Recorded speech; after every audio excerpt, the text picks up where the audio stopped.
Famous rapper Snoop Dogg is now catching heat and criticism online for calling out Disney for featuring a same-sex couple in their movie Lightyear. Now, this is a sentence I never expected to say out loud, but let's talk about it. Yeah, you better. Yeah, you better. Guys, before we get into today's video, please like and subscribe. Today we're going to be talking about Snoop Doggy Dogg, okay? He was on a podcast recently, and he spoke about going to the movie theaters with his grandson to watch Disney Pixar's Lightyear. Now, Disney Pixar's Lightyear is a controversial film because of its featuring of a same-sex couple. Now, they've also featured a same-sex kiss in this movie. It was scrubbed for some audiences, and then I believe Disney added it back in, and there was so much controversy and back and forth and debate over this film and its representation of lesbianism in the character Alicia Hawthorne, who's voiced by Uzo Aduba. Now, apparently, Snoop Dogg went to go watch this film with his grandson, and he's going to talk about his experience on this podcast. So let's watch the clip. I took my grandson to see, what was the movie with Buzz Light? Toy Story? Not that one, but the new Buzz. The Lightyear. I think it's called Lightyear. Yeah, with Keke Palmer's in that movie. Okay. She plays like the daughter. So we watching it, and the lady, which is Keke's mama, they move on into the space years. They move down the line. They're like, man, she had a baby with a woman. Well, my grandson in the middle of the movie like, Papa Snoop, how she have a baby with a woman? She a woman. Oh, shit. I didn't come in for this shit. I just came to watch the goddamn movie. Hey, man, watch the movie. They just said she and she had a baby. They both women's. How did she have a baby? Shh. The movie ain't over with. So it's like, it fucked me. I'm scared to go to the movies now. Like, y'all throwing me in the middle of shit that I don't have an answer for. Okay, so there you go. That's the clip. Now, the media is spinning this and now publishing a bunch of articles saying that Snoop Dogg is scared to go to the movies because of gay couples featured in films, which is not exactly what he's saying. He's saying, if I'm taking my grandson and taking a young child to the movie theater and I'm going to be confronted with an issue like this, I'm going to be a little scared, you know? I'm going to be a little unprepared to have these conversations about what's going on screen, the logistics of it, maybe the politics behind it. And I didn't think I was going to be put in that position going to watch Lightyear. And that's a fair enough thing to say. Now, as a grown man and a grandfather, should you be able to, in a kid-friendly way, express and explain these things to a child in a way that's not going to ruffle any feathers and is going to give them, you know, the experience and wisdom that they need to go out into the real world? I think so, absolutely. In today's day and age, a kid is probably going to be confronted with same-sex couples. And I don't even want to say confronted. He's going to witness same-sex couples. He's going to see it. I'm sure he'll meet kids that have two moms or two dads, or see it while he's out walking about and living his life. So maybe we should be able to explain those things to children. But he's making an interesting point in that some of these things maybe a particular kid is not ready for. And when you go to see a Disney Pixar film, you're not exactly expecting that you're going to be confronted with something like this. But I'm here to tell you, you should expect exactly that. And I'm not necessarily upset about Lightyear's featuring of this particular couple or the way they went about it. It's a much larger issue. And that is an agenda that Disney has surrounding these topics and surrounding the politics behind these topics. It's very clear now that Disney is operating within a woke framework, and they very much have an agenda when it comes to what they feature and represent in their films. And the fact that Snoop Dogg is picking up on this in this Lightyear situation should not be surprising whatsoever. And I don't think it's the most controversial thing in the world, although he's catching a lot of heat online for it. I'm going to read you some responses here. Now, one person says, Snoop Dogg was homophobic in the 90s, then became pro-gay when Obama legalized gay marriage to avoid backlash, and now it's socially acceptable to hate gay people again, so he went back to how he always was, biggest sellout in hip-hop. Now, I don't know his political history on the issue of gay marriage and gay relationships, but I don't think that he hates gay people because of what he said in this clip. I think he is simply saying that Hollywood is putting this sort of representation everywhere, and that he was not prepared to have a conversation about that with his young grandchild.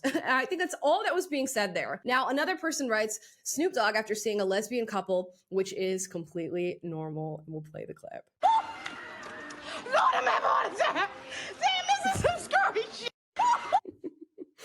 Okay, well, at least that one was funny. Okay, another one says, imagine Snoop Dogg, the face of weed and murder rap, but scared of representation in a kid's movie. So maybe a bit of fair criticism there, except Snoop Dogg's music is not marketed to children. Okay, he's not telling kids that this is what they're supposed to be doing. He's not trying to impress upon them moral values in his music. And we should also leave room for the fact that people grow and change. And maybe being a father and a grandfather has maybe settled him a little bit, and he understands that we need to communicate to kids differently than we communicate to adults. Maybe that. Now, I'm going to show you a video from a meeting that Disney executives had for the Walt Disney Corporation titled Reimagine Tomorrow. Now, Reimagine Tomorrow sounds wonderful. What do we imagine for tomorrow? Well, is it a completely woke agenda where the executives are talking about literally trying to push as many gay and trans stories as possible? Yes, it is. Let's watch the clip. It's like, I love Disney's content. I grew up watching, all of the classics. They have been a huge, informative part of my life. But at the same time, I worked at small studios most of my career, and I'd heard, you hear whispers. I'd heard things like, oh, they won't let you show this at a Disney show. And I'm like, okay. So I was a little sus when I started.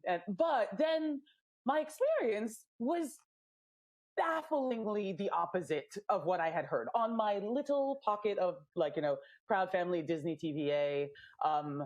The showrunners were super welcoming. Meredith Roberts and our leadership over there has been so welcoming to my not at all secret gay agenda. And so I feel like I felt like it was, maybe it was that way in the past, but I guess something must have happened in the last they are turning it around, they're going hard. And then all that momentum that I felt, that sense of I don't have to be afraid to let's have these two characters kiss, let's in the background start, I was just wherever I could, just basically adding queerness to if you see anything queer in the show, I'm proud family. But I just was no one would stop me, and no one was trying to stop me. Okay, so there you go. Wherever I could add queerness, I was adding queerness. I have a not so secret gay agenda. And guess what, guys? That is not the only clip. I'm going to show you another one of somebody talking about queer and trans characters at Disney. And this is from the very same Imagine Tomorrow or Reimagine Tomorrow meeting. I'm here as a mother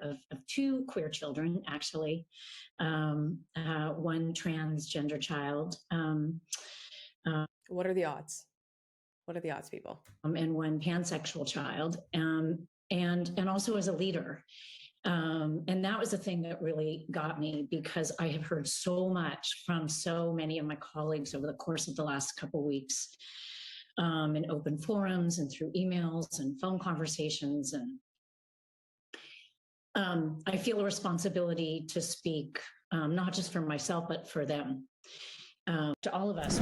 So there you go. That is the mindset at Disney, and that is literally what is happening behind the scenes. So when Snoop Dogg says something like they're putting it everywhere, he is not incorrect. And I don't think it's homophobic to call out the fact that there is a very clear, distinct agenda taking place at this particular corporation. And we've seen it play out in other projects. Lightyear is not the only time that Disney has engaged with this sort of agenda. We saw it in Disney's Elio, which was actually meant to be far more queer than the film that eventually got released. They had this whole back and forth behind the scenes at Disney about sort of taking out a lot of the queerness that was injected into the storyline because they focus grouped it. And guess what? People were not vibing with it. You also have Disney projects like Strange World, which featured queerness, Frozen featured queerness, the whole new Star Wars, The Acolyte was meant to be a queer, non-binary story, I believe, based on the director's own point of view and perspective. So they are no strangers to placing this in a film of theirs, even though you get dissident statements from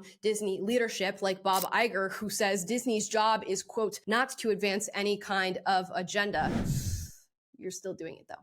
You're still doing it though. And I think Disney is starting to move away from this sort of behavior because their movies continue to flop. And if it's not queerness that they're injecting into a storyline, it's other woke elements. I'm reminded of the recent Snow White, which was an atrocity compared to the 1937 version. You also had their sort of recreation / retelling through Peter Pan and Wendy of the original Peter Pan story. And that didn't do well for me at all. And again, had some woke elements woven in throughout the story. So they are trying this over and over and over and over again. And it is not not going well for them whatsoever. So yeah, we can judge Snoop Dogg, I guess, on what he's said and say that he should be prepared to have these conversations with his grandchild or call him homophobic for what he's saying, but he's touching on something that is extremely real, that is actually happening. And if he's recognizing that and choosing to blow the whistle on it and talk about it, I don't see anything wrong with that whatsoever. I think the people who are going to be sensitive to this exchange and to what he said are people who are already okay with this wokeification of Hollywood and our entertainment and media. And maybe we should rethink that. Now, does this mean that we should go through all kids' entertainment and scrub all same-sex representation? Not necessarily. I'm open to the representation being done well, because kids obviously are going to witness this in real life, and thus it's okay to maybe see it in entertainment every now and then, but oh my goodness, are they trying to shove the agenda down your throat? And oftentimes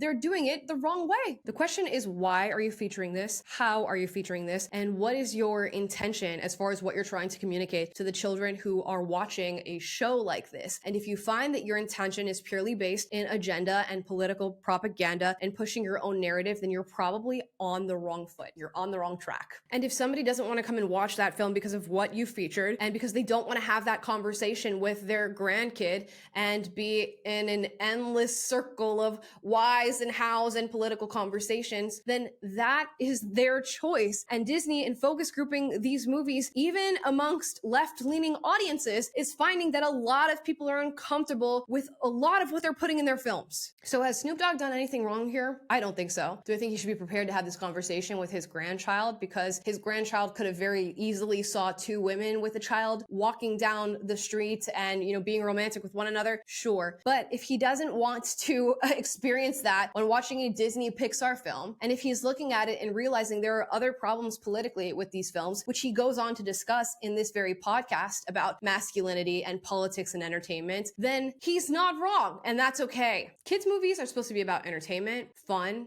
values, even classic themes, universal truths, and messages. So when you start to veer off of that track for the sheer sake of indoctrinating young people, you've done something wrong. I mean, I really believe that it is that simple. So there's nothing wrong with him recognizing that and going, you know what, this is not an experience that I want to have at the movies. I am curious to hear your thoughts on this. As I said before, I'm okay if there's featuring of these types of couples in films. I don't mind. Love who you want to love, like who you want to like. I don't give a damn. Now, you better do it in a way that is not clearly trying to impress upon my child that you want them to be a part of this whole LGBTQ community, and you're trying to influence them politically to feel a certain way about gender identity or the expression of sexuality. Once you've started doing that, you have gone too far, and that's my personal opinion. Drop your thoughts in the comments down below. I'd love to hear from you guys. Would you let your child watch Lightyear? Would you veer in another direction? You guys drop it down here so I can read it. I'd love to hear your thoughts on this topic. And if you like this video, like, subscribe, click the notification bell to be notified every single time I post a video for you guys, which is every day. And I will see you guys tomorrow. Bye, guys. Yeah, you better.